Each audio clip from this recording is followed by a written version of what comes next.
Paz, paz, igreja. Vocês estão bem? Estão preparados? Glória a Deus. Então fala para o irmão aí que está do teu lado. Hoje você vai ser tomado pela presença do Espírito Santo. Amém, glória a Deus. Deus é bom. Deixa eu falar algo aqui para vocês. Respeitem a presença do Espírito Santo nesse lugar. Respeitem a presença do Espírito Santo nesse lugar. Amém? Glória a Deus. Você que nos visita pela primeira vez, seja bem-vindo. Vocês também pelas redes sociais, que hoje venha ser gerado realmente esse ambiente profético através das nossas vidas e na vida dos nossos irmãos que estão nos assistindo. Amém? Então vamos lá. Abram suas espadas em Mateus 3, a partir do 1.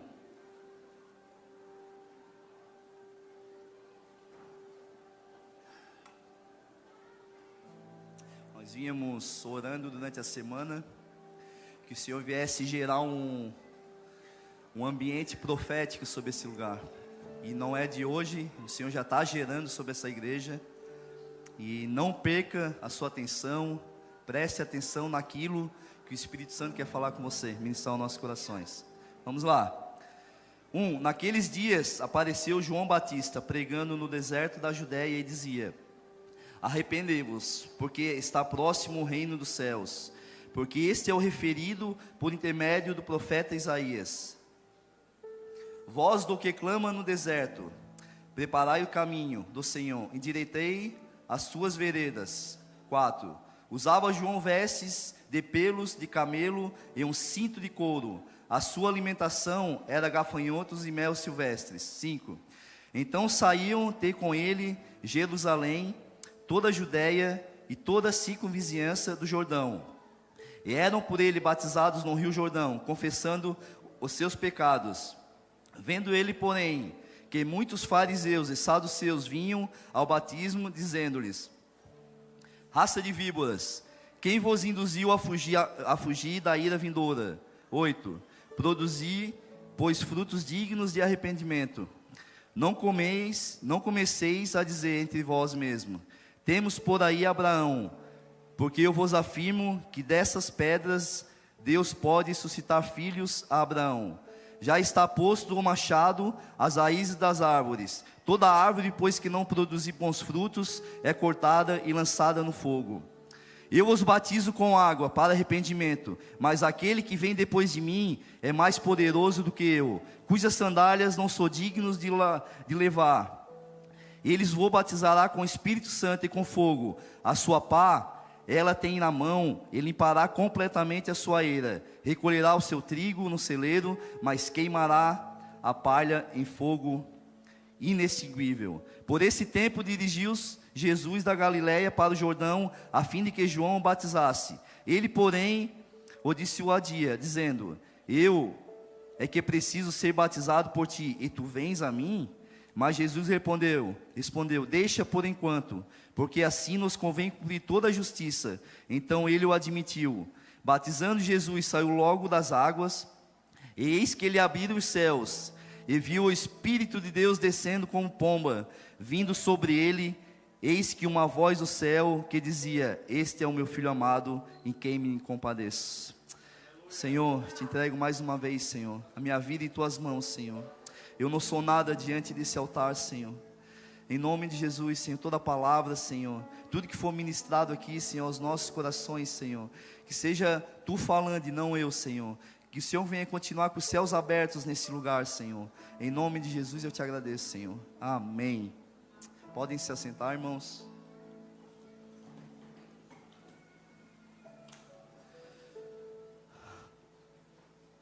Aqui a Bíblia fala do profeta João Batista.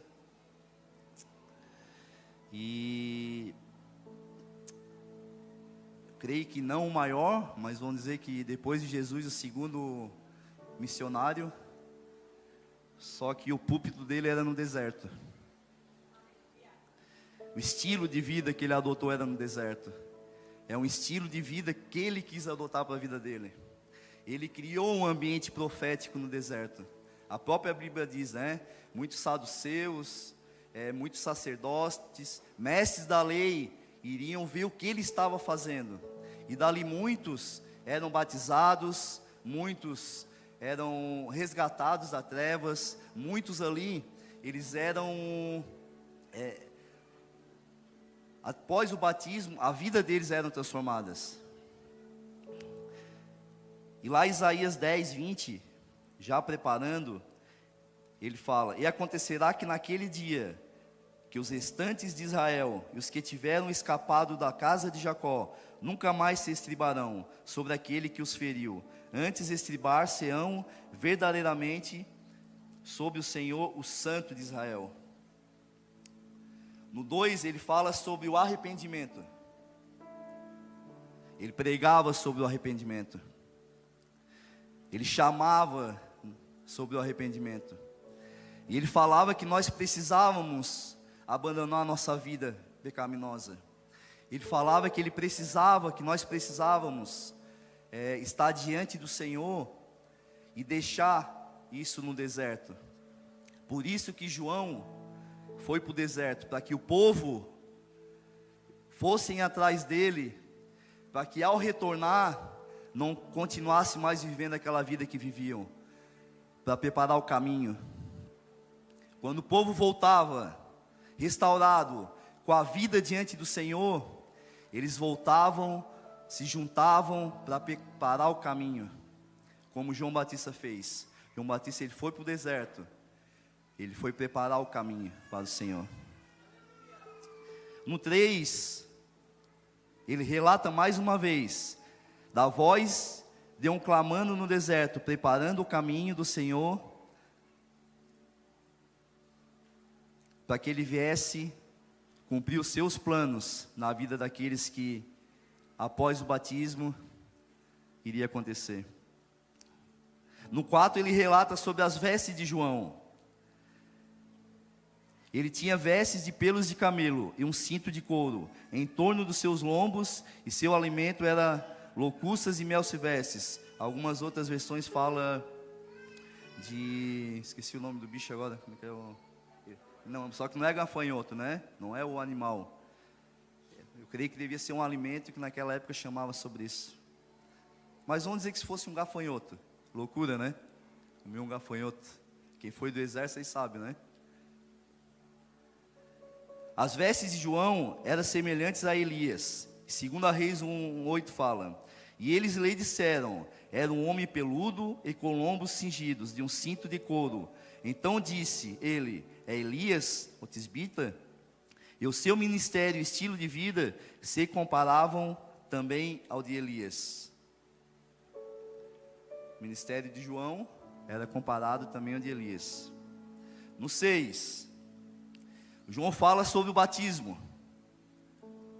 Assim como qualquer outra pessoa, os judeus à época, eles precisavam também se arrepender e se batizar, para que um reino vindouro fosse próximo.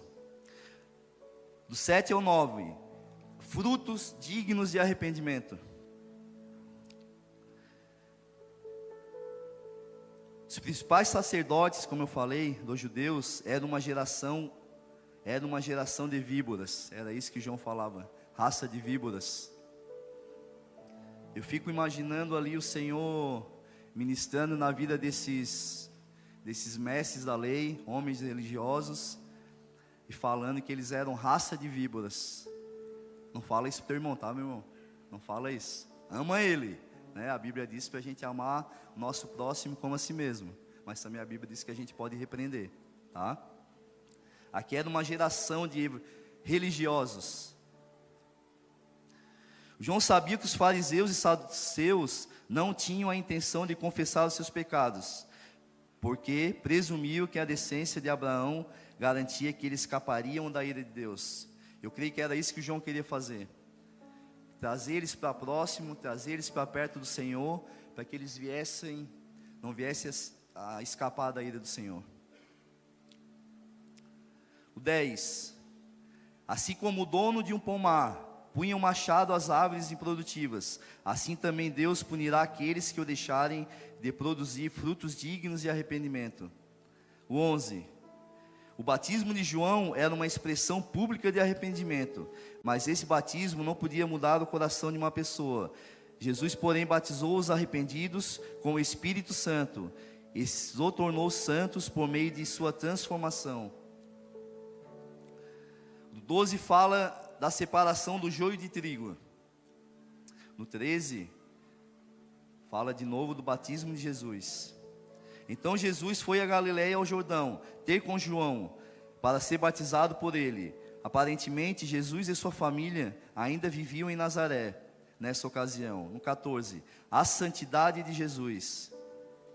Mas João o impedia, dizendo: eu que tenho necessidade de ser batizado por ti, e vês tu a mim? E Jesus insiste no 15, no batismo. Jesus, porém, respondeu: deixa que assim seja por agora, pois não lhes convém cumprir toda a justiça. Então ele consentiu. No 16, consuma o batismo de João, de Jesus. E naquele momento, após o batismo, os céus se abriram, e de lá saiu uma voz.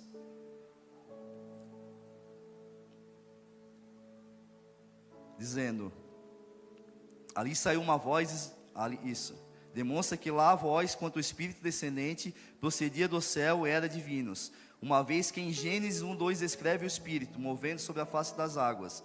E no 17, a voz de Deus, e ali o Senhor fala: eis que a voz do céu dizia: este é o meu filho amado, em quem me compadeço.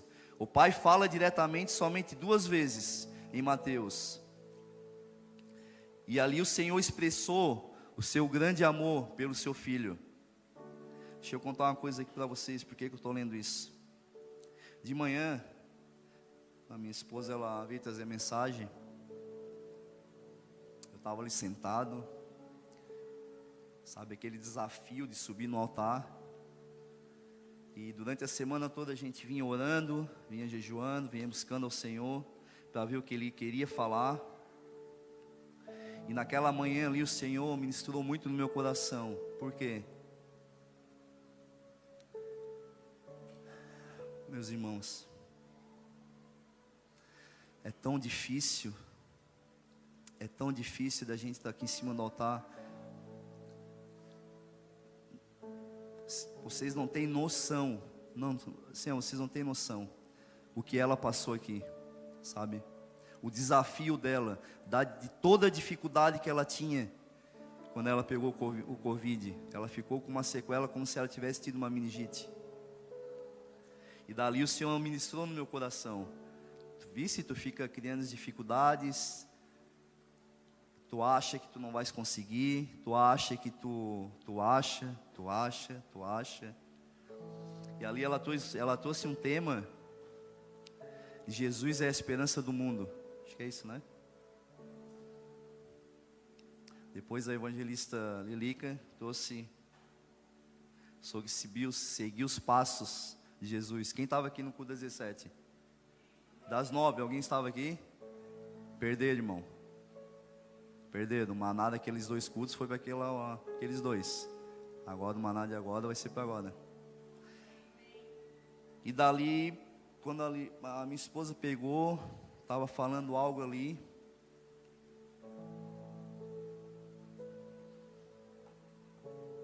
A Lírica ministrou algo no meu coração. Espírito Santo, né, através da vida dela. Um tempo atrás, nesse processo de a gente descobrir o nosso chamado loucamente, né? A gente fala chamado. A gente sobe aqui e fala de chamado. Isso aí começou a entrar no meu coração de uma forma ruim, porque as coisas não aconteciam. E eu questionava às vezes o Senhor: por que não acontece, Senhor? Com o outro ali acontece, com o outro acontece, sabe? Com o irmão acontece, e comigo por que não? Uma vez o Senhor me deu um sonho. Nós estávamos no deserto, acho que por isso que o Senhor ministrou isso no meu coração. E nesse deserto tinha muitas pilares altíssimos, 14, 15 metros, porque tu não tinha como ter essa dimensão de altura. E ali eu via um exército. Só que esse exército, ele se movia contra a minha família. E eu não entendia o que era isso. E nesse sonho, na época era eu, a Bia, a Sara e a Lu, elas se escondiam atrás desses pilares. E eu tentava achar elas desesperadamente. Eu tentava resgatar elas, buscar elas desesperadamente. Só que eu não conseguia, porque esse exército não deixava eu chegar perto delas. Eu não tinha muita noção, muito entendimento, né, da parte do Senhor. E aí fui buscar o Senhor, o que Ele queria falar sobre isso. Ela foi muito usada aqui, a evangelista Lica, minha esposa. Algo ela sucede na minha memória. Porque muitas das vezes, e a maioria das vezes, se levanta um exército de demônios sobre a nossa vida, e as coisas começam a dar errado, e a gente acha que está certo. Vou dizer uma coisa para vocês. Saul, ele fazia as coisas certas, da maneira certa, só que não era aprovado por Deus. Saul venceu grandes batalhas, fazendo as coisas certas, da maneira certas, mas não era aprovado por Deus. Só que nasceu Davi, um homem segundo o coração do Senhor, um homem por detrás das malhadas, no pasto, lutando com animais grandes, ferozes, segundo o coração do Senhor. E ali Davi nasceu, foi ungido pelo próprio Deus. Sabe o que eu quero que tu entenda? Nem tudo que você e eu estamos fazendo, Deus está aprovando. Mas, um dia, pela misericórdia do Senhor, vai nascer um Davi. Vai nascer um Davi. De repente esse Davi que está para nascer hoje é dentro do teu coração. De repente esse Davi que possa querer nascer hoje está dentro de ti, para que você venha ser um ungido do Senhor e fazer das maneiras que Ele quer que você faça. Vamos voltar para cá, para o sonho. E eu procurava muito elas, desesperadamente, porque o sonho parecia muito real mesmo. E eu acordei, e eu fui buscar do Senhor o que seria esse sonho. E o Senhor foi ministrando no meu coração.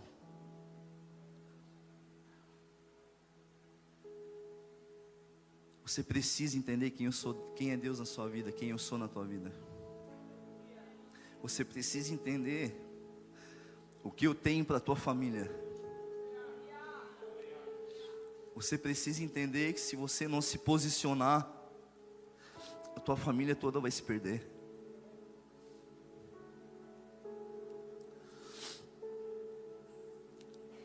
Não foi fácil. Abandonar o velho homem, abandonar as mentiras, abandonar uma vida miserável, uma vida de falta de caráter. Não foi fácil, mas naquele dia eu falei: Senhor, tira minha vida,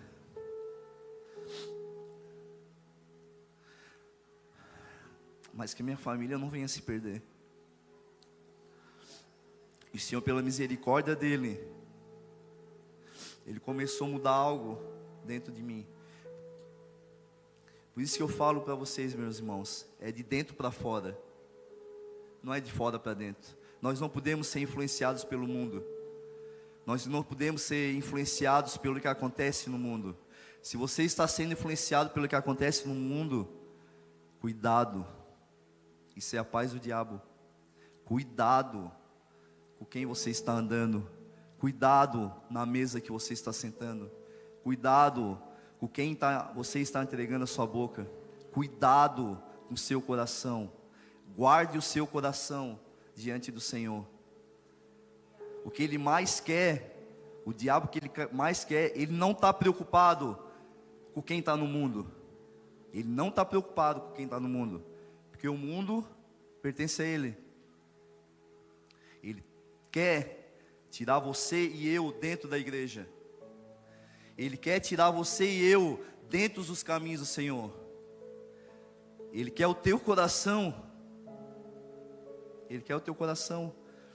Sabes por quê? Porque muitas das vezes vem palavra desse altar, a gente sai aqui confrontado, parece com o coração duro. E eu fui sempre saí com o coração da igreja. Cara, eu não vou mais voltar para aquela igreja. Eu não vou mais voltar. Porque ali eu saí com o coração duro. Só que ali depois de um tempo eu entendia que era o Espírito Santo, sabe, ministrando no nosso coração, querendo fazer algo para que a minha família naquele tempo não viesse se perder.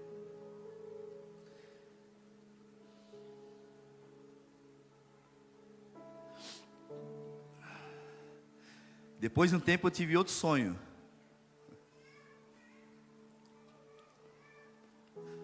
Aqueles pilares,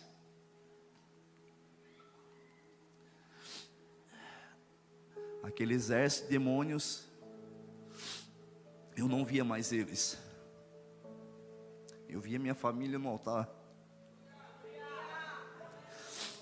Eu via os meus, aqueles que estavam se perdendo. Muitas das vezes, o diabo tentou tirar a vida da Sara. Muitas vezes, sabe, muitas vezes. E eu não estou falando isso aqui para apagar o que a Lilica foi ministrada aqui. Eu não estou falando aqui para apagar o que a Lua, minha esposa, foi falada aqui.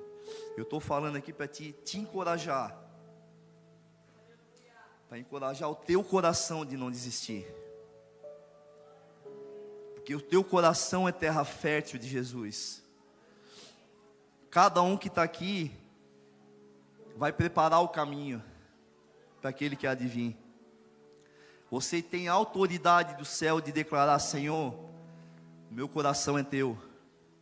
E a partir de hoje, eu vou preparar o caminho.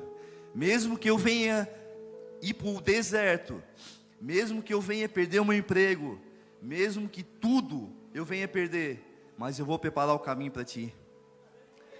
É isso que nós devemos, e é isso que a gente está aqui. 2 Coríntios 2 fala: vós sois a carta escrita em nossos corações, conhecida e lida por todos os homens. No 3, porque já é manifesto que vós sois a carta de Cristo, ministrada por nós, escrita não com tinta, mas com o Espírito de Deus vivo, não em tábuas de pedra, mas nas tábuas de carne do coração. Nós carregamos a presença de Deus. Você carrega a presença de Deus. Deixa eu falar algo aqui também. Minha esposa, ela disse que eu sou meio doidão, assim, que todo mundo que para perto de mim, eu falo de Jesus, é isso aí mesmo, e ponto final. Deus é bom, o diabo não presta, e ele que volta para o inferno. Dessa maneira. E um tempo atrás eu fui fazer um exame médico. Eu precisava da alta do INSS. Quando eu entrei na sala, tinha um senhor carrancudo, meio, esse caramba, cara, coitado, né? Sentei. Daí eu assim para ele: eu vim fazer o exame de alta do INSS. Ele: opa, como assim? Todo mundo quer entrar no INSS, quer sair? E assim é, porque Deus mandou. Porque Deus mandou. E ele, tá, conta a tua história. Eu comecei a contar, porque é muito longa, a gente também não tem tempo para isso. Comecei a contar. Ele assim: cara, mano, todo mundo vem aqui querendo atestado médico, todo mundo vem aqui querendo algo e tu não quer. Que Deus é esse? Não fala isso para o evangelista, meu irmão. Não fala isso. Aonde eu entrei, quer dizer, o Espírito Santo, né? O Deus que eu sirvo, Ele vai fazer algo na tua vida. O Senhor, Ele começou a chorar. Ele começou a chorar, eu orei por ele. Sabe? A família dele muito contou algumas coisas. Eu falei para ele que tinha uma saída, mas que a escolha seria dele. Dali ele quis conhecer esse Jesus. Eu quero conhecer esse Jesus aí, pô. Sabe, teu jeito louco aí de falar, nunca vi ninguém falar. Cuidado da maneira que você apresenta Jesus para as pessoas. Às vezes ele só quer que tu apresente da tua maneira. Não precisa, né, como a gente às vezes fala meio religioso, soberano. Não, fala da tua maneira. E ali quando eu saí da porta, eu olhei para trás, o senhorzinho estava rindo. Eu falei assim, meu Deus, cara, como Deus é bom, cara. Aonde você entra, você tem que mudar o ambiente. Aonde você está, você tem que mudar o ambiente. Na sua casa, você tem que mudar o ambiente. As pessoas, quando passar pela porta da sua casa, elas têm que dizer: lá é diferente.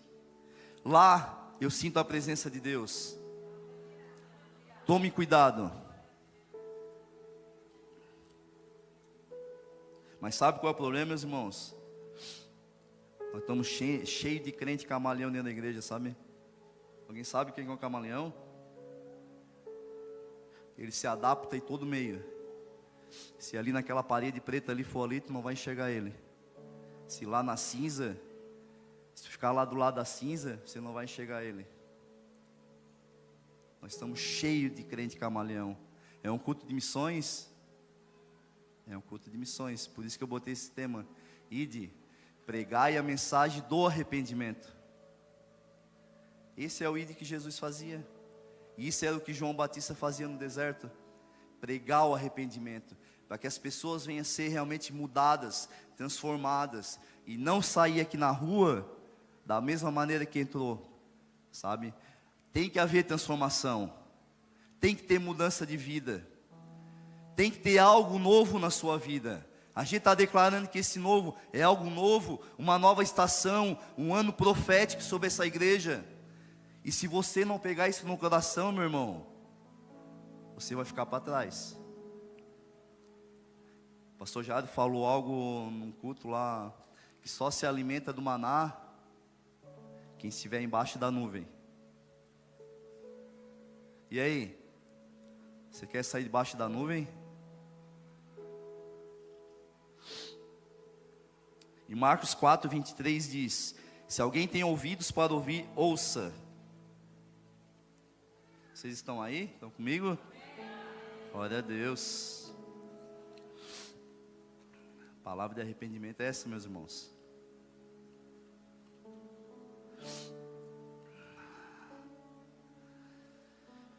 Ah, Deus. Senhor. Vamos lá. Isaías 48, 17 diz: assim diz o Senhor, o teu Redentor, o Santo de Israel: eu sou o Senhor, o teu Deus, que te ensino o que é útil e te guia pelo caminho em que deves andar. 51, Isaías também: ouve-me vós, os que procurais a justiça, o que buscai o Senhor, olhai para a rocha de que fostes cortados, e para a caverna do poço que fostes cavados. Está tendo um alinhamento direto do céu nessa igreja. O que está sobre a igreja não está sobre nenhuma outra. Isso eu te garanto, meu irmão. E não é soberba. Não é soberba, não é ego, não é nada disso. Isso que está sobre a igreja é algo muito grande. É algo poderoso. É algo que você vai precisar participar. Foi falado aqui do vídeo lá de Dois Riachos. Nós precisamos participar disso. Nós precisamos participar disso. Vai chegar um tempo de sã doutrinas. Doutrinas de várias maneiras, doutrinas religiosas, e que se a gente não tiver alicerçado a isso aqui, a Bíblia, nós vamos se perder. Nós precisamos comer isso aqui todos os dias, se alimentar disso aqui todo dia. Nós precisamos ser sal da terra. Nós precisamos ser luz do mundo.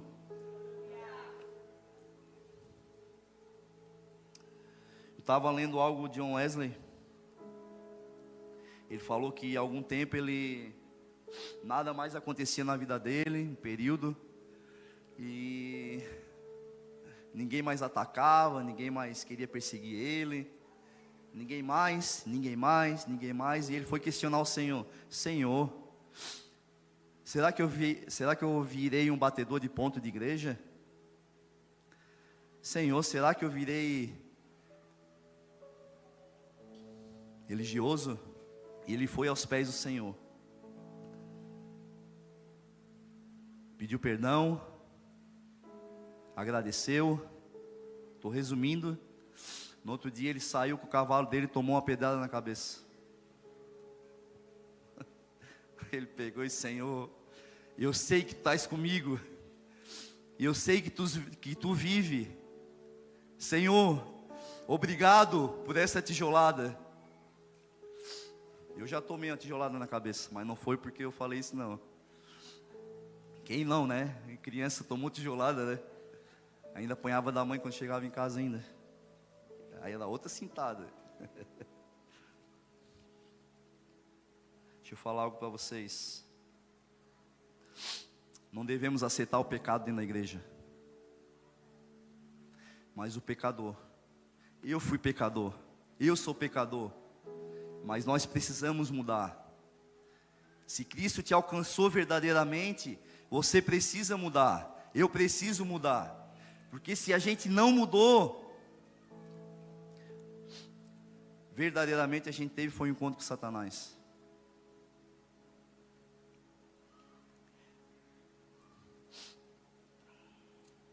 Às vezes a gente fala, né? Deixa o teu coração te guiar. A Bíblia diz que o coração do homem é enganoso. Sexo fora do casamento. O mundo diz que é tranquilo, as redes sociais é tranquilo, mas a Bíblia diz que continua sendo pecado. Sexo entre pessoas do mesmo sexo continua sendo pecado.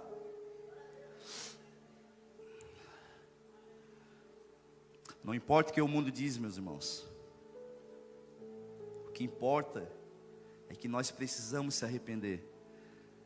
O que importa é a gente voltar para Jesus, segundo o coração de Davi, genuinamente. Davi era segundo o coração de Deus, porque ele se arrependia genuinamente. E nós precisamos se arrepender genuinamente.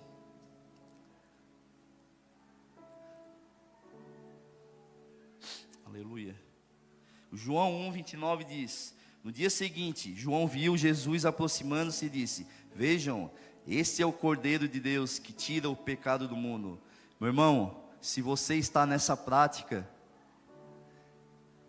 mude. Nós te amamos. Nós te amamos. Eu te amo. Nós estamos aqui para te ajudar. Essa igreja está aqui para te ajudar, para mudar de vida, através de Jesus, através daquele Cristo que a gente prega aqui em cima do altar, daquilo que morreu por mim, que morreu por você. Nos procure, porque se Jesus voltar, você fica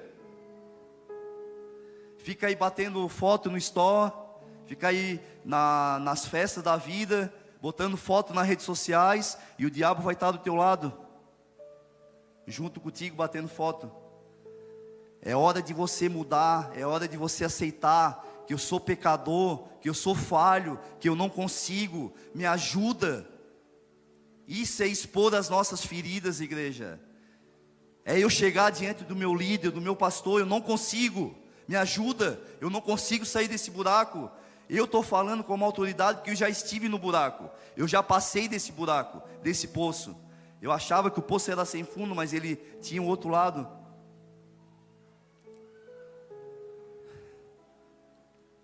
Você consegue vencer. Você consegue vencer. Nós conseguimos, porque o Espírito Santo, ele vai te tocar, ele vai conseguir mudar, mas nós temos que deixar ele entrar. Não é uma emoção que vai fazer você mudar. Não é um sentimento, mas é Cristo. É o sangue do Cordeiro na cruz que vai fazer você mudar.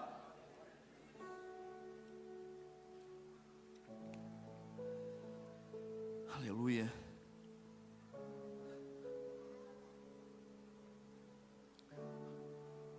Só que a gente, fica lá gritando, Jesus, Jesus, como a evangelista Lica falou, filho de Davi, tem misericórdia de mim. Jesus, nós ficamos lá, Só que a gente é o mesmo que crucifica ele, que vai dizer, crucifica-o, crucifica-o, crucifica-o. Sabes por quê?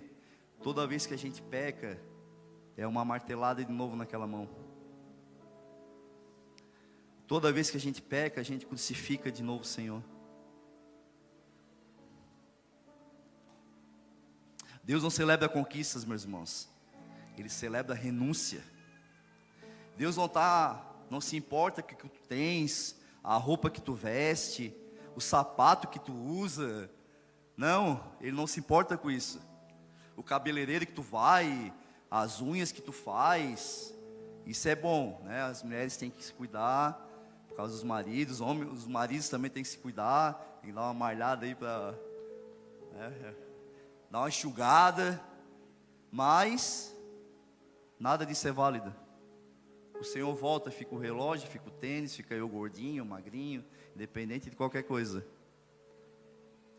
Ele celebra renúncia, e a renúncia é do seu coração. E muitas das vezes Deus vai quebrar o nosso projeto para não quebrar a gente. Quando eu falei que seria um dia, uma semana, ou um ano profético, vocês creem? Vocês creem? Eu creio. Quem está debaixo da nuvem? Glória a Deus. Quem quer ser alimentado do maná todos os dias? Amém? Glória a Deus, estão entendendo? Vamos lá. O Ministério Louvor pode subir, por favor. Olha o que Paulo fala em carta aos Coríntios. 1 Coríntios 12, 7 e 11. Mas a manifestação do Espírito é dada a cada um, para o que for útil. Porque a um pelo Espírito é dada a palavra de sabedoria, e a outro pelo Espírito a palavra da ciência, e a outro pelo mesmo Espírito a fé, e ao outro pelo mesmo Espírito os dons de curar, e a outro a operação de maravilhas, e a outro a profecia, e a outro o dom de discernir espírito, e o outro variedade de línguas, e a outro interpretação de línguas. Mas um só é o mesmo Espírito, opera todas as coisas, repartindo particularmente a cada um como quer. Porque assim como o corpo é um, e tem muitos membros, e todos os membros, sendo muitos, são um só corpo, assim é Cristo também.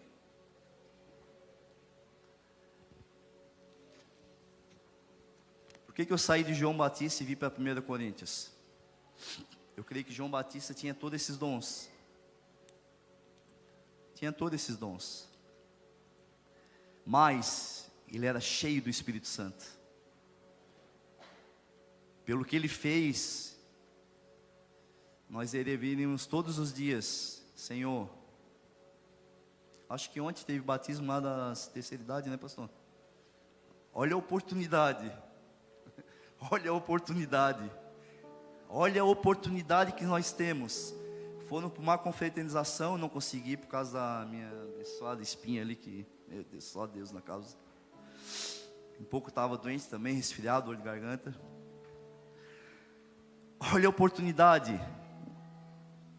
Vai ser batizado aqui mesmo. Vai ser batizado aqui mesmo. Isso é ousadia. É ousadia. Um tempo atrás, de 2 riachos, nós fomos, não sei se eu já tinha falado aqui, nós fomos passar o dia em 2 riachos. E acho que faz uns 2 anos, se eu não me engano, 1 ano e meio. Naquele dia, nós se propomos a falar de Jesus para todas as pessoas que a gente ia visitar. Naquele dia nós íamos batizar uma irmã que a religião não permitiu de ser batizada. A religião que o homem declara a sua religião, mas nós declaramos Cristo. Naquele dia, 2 semanas depois ia ter batismo em Maceió. Olha a ousadia. O cristão ele tem que ter ousadia. Nossos pastores falam muito isso, estratégia, ousadia, mas do Espírito Santo. 15 pessoas vieram para Maceió naquele dia e se batizaram aqui. 23 vieram para Jesus. De um simples, a senhora pegou e disse: vocês me batizam aqui? Batizo? Oxe, batismo. O Edinaldo, o Diogo também estavam lá na época com a gente. Esse cara, eu vou te matar, como é que vai batizar? Mano, sei lá, botamos uma água ali, alguma coisa ali lá, tem falta de água ainda, assim, meu Deus. Eu não sabia muito, né, que faltava água lá. Esse povo vai lixar a gente, porque tem falta de água, vão acabar com a água para batizar uma senhora, para trazer para Cristo. Esse é o melhor. Isso me lembrou na hora que o pastor Mário falou, né, do batismo lá. Me lembrou a ousadia, pô. Se um vizinho chegar na tua casa, eu quero aceitar esse Jesus e ser batizado agora, o que você faria?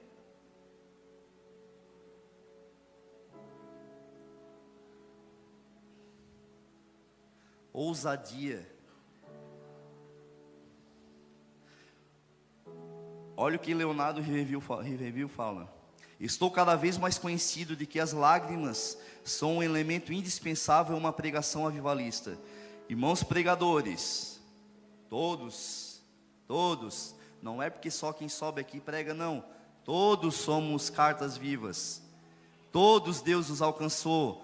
Todos vocês pregai a mensagem do arrependimento. Precisamos nos envergonhar de não sentir vergonha. Precisamos chorar por não ter lágrimas. Precisamos nos humilhar por haver perdido a humildade de servo de Deus. Gemer por não sentirmos peso pelos perdidos. Irar-se contra nós mesmos por não termos ódio do monopólio que o diabo exerce nesses dias do fim. E nos punir pelo fato de o mundo estar se dando tão bem conosco, que nem precisa perseguir-nos. Pentecostes significa dor, mas o que mais experimentamos é prazer. Pentecostes significa prisão, mas a maioria de nós crentes faria qualquer coisa, menos ir para a prisão por amor a Cristo. Não há dúvida de que se o avivamento tarda, é porque a oração está sendo negligenciada. Nada atemoriza mais Satanás e o inferno do que o crente que ora. Não há dúvida de que hoje precisamos novamente nos pôr de joelhos e escalar a colina do Calvário, assim em oração, e contemplar a cruz com humildade e adoração. Primeiro a igreja terá de se arrepender, depois o mundo se quebrará. Primeiro a igreja terá de chorar, depois os altares ficarão cheios de pecadores arrependidos.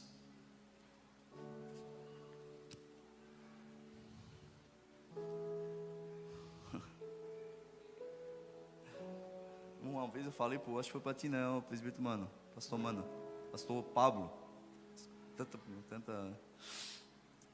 que nós deveríamos, toda vez que subir aqui, dizer assim: é a última vez que eu subo no altar.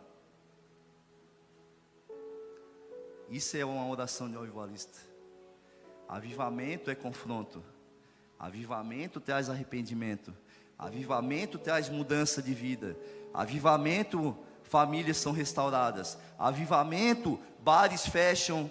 Avivamento, prostíbulos fecham. Avivamento, prostitutas se convertem a Cristo. Avivamento, quem bebe para de beber. Avivamento, as prisões, não existe mais preso. Avivamento é você estar sentado aí e a hora que sair daqui e dizer Jesus te ama, Cristo tem algo para a tua vida. Não sair daqui simplesmente a gente viver a mesma vida, ir para casa, dormir, comer, semana vem aí, trabalhar. Isso não é avivamento, isso é a paz do diabo.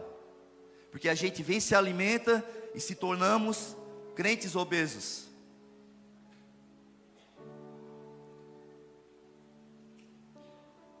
Estou falando isso, meus irmãos, porque eu também sou confrontado. Lá em Dois Riachos eu falei que você, acho que foi a pastora aquele que pregou, está na igreja errada.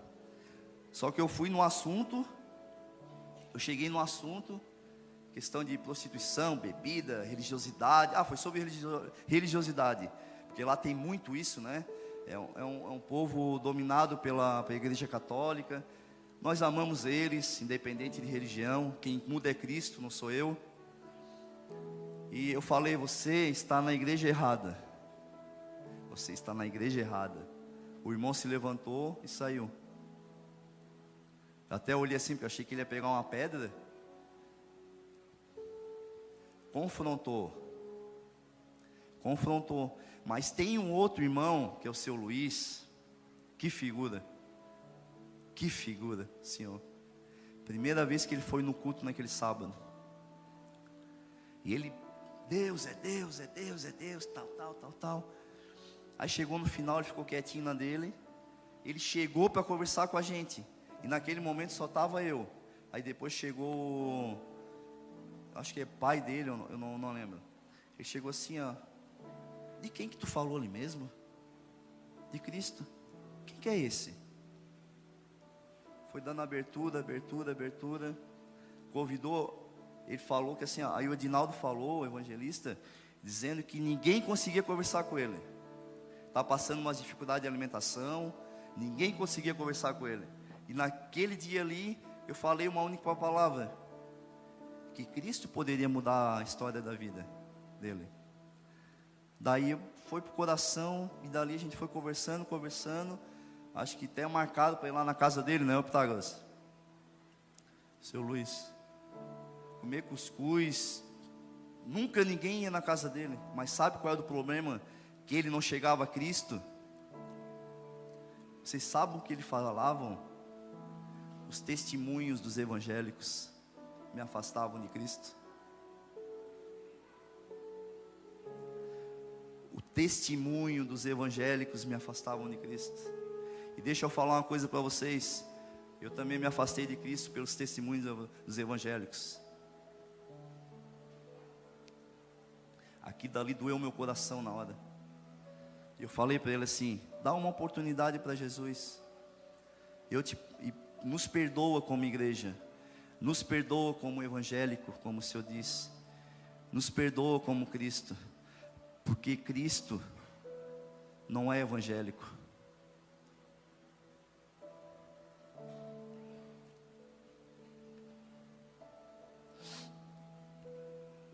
Vocês estão aí? Eu queria fazer um convite, gostaria que a igreja colocasse de pé.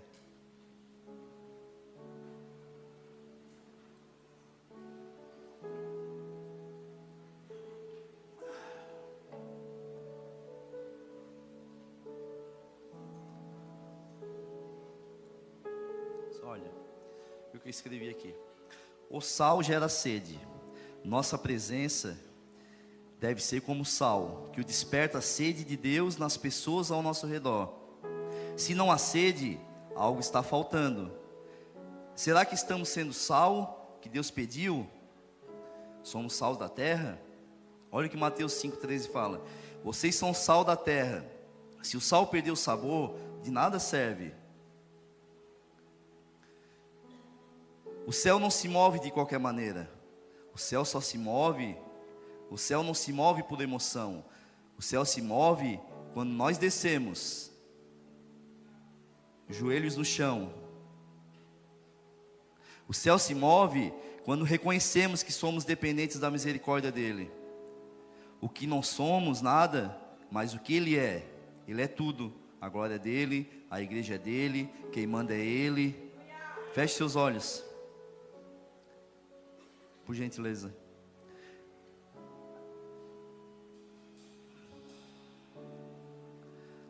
Pensa um pouco como está o mundo lá fora nesse momento. Um minutinho.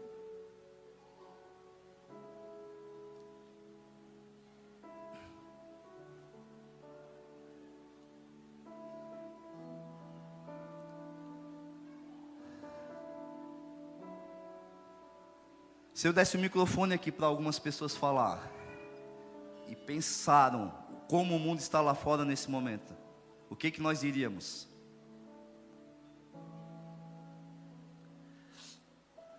Toda Maceió está reunida para adorar a Cristo? Ou 90% de Maceió está reunida para adorar a Cristo? Ou 80% de Maceió está dentro de uma igreja para adorar a Cristo? 70%, 60%, 50%, vamos lá, 10% de Maceió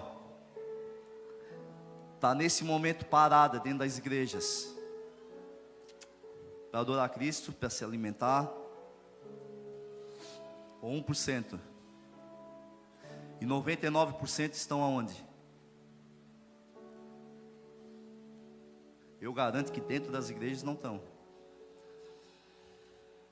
Eu garanto que estão no mundo, se drogando, bebendo, se prostituindo, matando, roubando. Nesse exato momento, Jesus volta, e nesse exato momento, aqueles que você pensou de olhos fechados, irão ficar. Nós falamos tanto do ID, tanto do ID, tanto do ID. Só que eu acho que o diabo está pregando mais o ID do que nós como cristãos.